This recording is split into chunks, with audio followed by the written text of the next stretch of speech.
Kita dalam beragama harus mengikuti ulama salaf, tapi jangan salah pilih karena ulama salaf versi Wahabi tidak sama dengan ulama salaf yang original.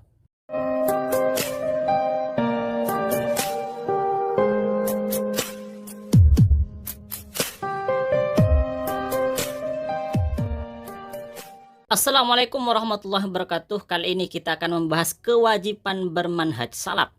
Ustadz Wahabi mengatakan kita harus bermanhaj salaf. Kami Ahlus Sunnah wal Jamaah menjawab, dari dulu kami sudah ikut ulama salaf. Bukti nyatanya adalah kami bermadhab. Masyarakat Indonesia mayoritas bermadhab Syafi'i, berarti mereka sudah bermadhab salaf, ikut ulama salaf karena Imam Syafi'i adalah ulama salaf. Ulama Ahlus Sunnah wal Jamaah sedunia memang mengharuskan jemaahnya, umatnya untuk mengikuti ulama salaf, dan hal ini sudah mereka lakukan sejak dahulu kala. Tetapi yang harus kita ingat, bukan manhaj salaf versi Wahabi. Karena manhaj salaf versi Wahabi adalah Syekh Ibnu Taimiyah, Syekh Muhammad bin Abdul Wahab, Syekh Albani, Syekh Fauzan, dan lain-lain. Jelas mereka bukan ulama salaf. Dalam kajiannya, Wahabi ini memang mengaku salafi, mengaku pengikut ulama salaf. Tapi itu namanya saja. Ajarannya bukan ajaran salaf, tapi penghancur ajaran salaf. Kalau tidak percaya, ayo kita buktikan. Yang pertama, Ustadz Wahabi yang mengaku salafi ini, seperti Ustadz Yazid Jawas, Khalid Basalamah, Firanda, dan lain-lain, mengatakan bahwa bertawassul di kuburan adalah syirik. Tentu hal ini tidak sesuai dengan pendapat ulama salaf seperti Imam Syafi'i. Karena justru Imam Syafi'i bertabarruk dan bertawassul di makbarah atau di makam orang soleh. Artinya pendapat salafi Wahabi ini tidak sesuai dengan yang dicontohkan oleh Imam Syafi'i. Apakah betul bahwa Imam Syafi'i bertawassul dan bertabarruk di makbarah orang soleh? Mari kita buktikan. Terdapat di dalam kitab Tarikh Baghdad, Nabba'ana Ali bin Maimun menceritakan kepada kami Ali bin Maimun. Qala, Ali berkata, sami'tu asy-Syafi'iyah, aku mendengar asy-Syafi'i, Imam Syafi'i yaqul berkata, inni la atabarruku, sesungguhnya aku sungguh bertabarruk bi Abi Hanifah dengan Abu Hanifah. Wa aji'uh, dan aku mendatangi ila qabrihi, kuburannya Abu Hanifah, fi kulli yaumin, setiap hari, yakni zairan, maksudnya adalah sebagai peziarah, berziarah.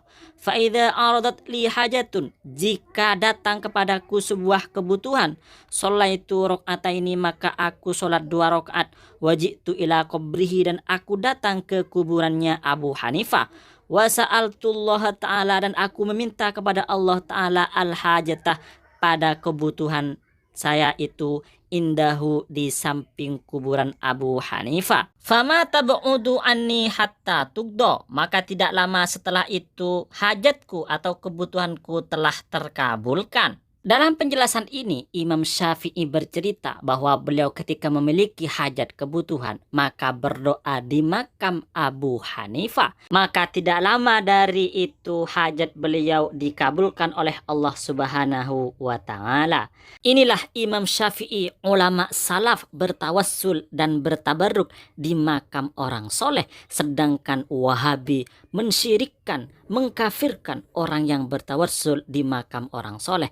Lalu yang dimaksud manhaj salaf Wahabi, manhaj salaf versi Wahabi itu manhaj salafnya siapa? Bukti berikutnya bahwa Wahabi bukan pengikut ulama salaf adalah Wahabi melarang takwil. Bahkan salafi Wahabi ini mengatakan bahwa takwil itu penyakit. Jelas pendapat seperti ini tidak sesuai dengan pendapat ulama salaf seperti Imam Malik, karena Imam Malik ternyata mentakwil.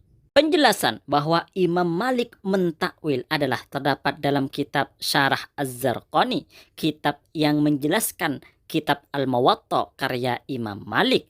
Di dalam kitab ini disebutkan wa kadza hukiyah an Malik, Dan begitu juga diceritakan dari Imam Malik annahu, bahwa sungguhnya Imam Malik awalahu mentakwilnya binuzuli rahmatihi, dengan turunnya rahmat Allah, wa amrihi dan perintah Allah, au malaikatihi atau malaikat Allah. Jadi ketika menjelaskan tentang hadis yang mengatakan bahwa Allah Subhanahu wa taala turun di waktu malam ke langit dunia, maka menurut Imam Malik itu bukan adatnya Allah. Imam Malik mentakwil yang turun itu adalah rahmat Allah, perintah Allah, atau malaikat Allah, bukan adatnya Allah. Sedangkan menurut Salafi Wahabi, yang turun ke langit dunia itu adalah turunnya Allah secara hakiki. Karena Wahabi tidak mau mentakwil, melarang takwil, bahkan mengatakan takwil adalah penyakit.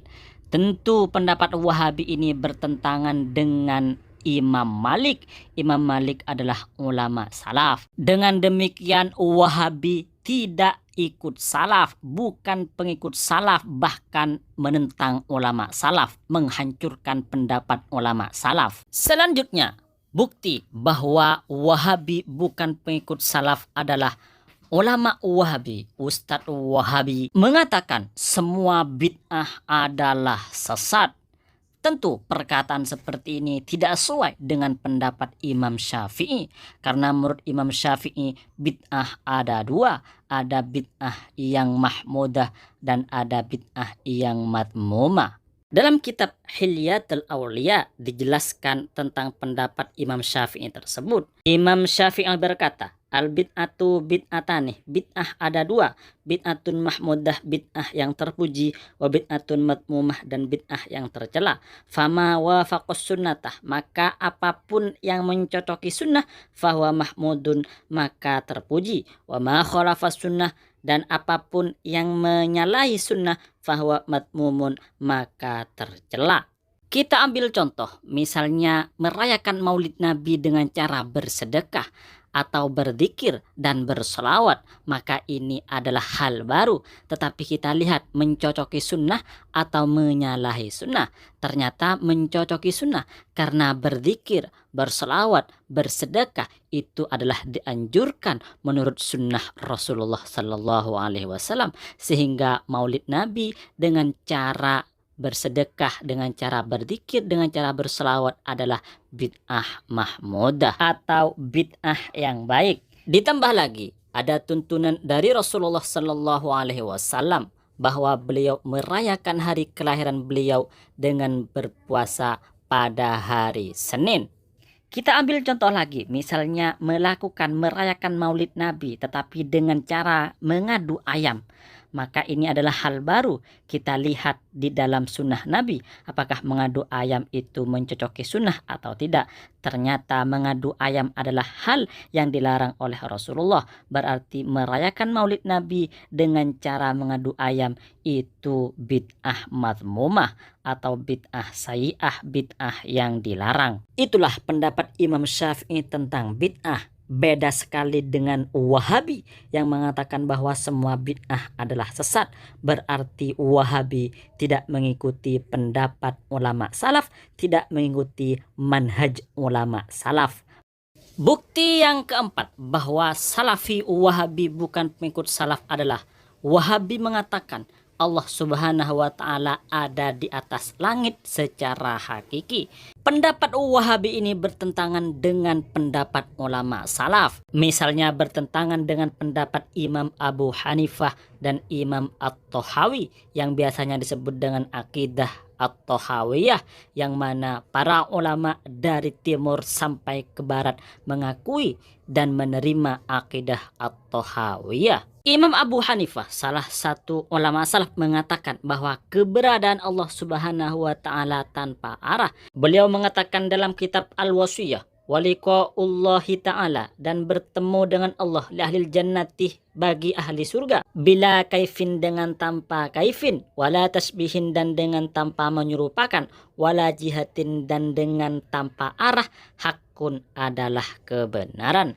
Jadi menurut Imam Abu Hanifah, kelak kita akan melihat Allah Subhanahu wa Ta'ala dengan tanpa digimanakan, dengan tanpa menyerupakan, dan dengan tanpa arah, tidak di atas, tidak di bawah, tidak di timur, tidak di barat, dan seterusnya.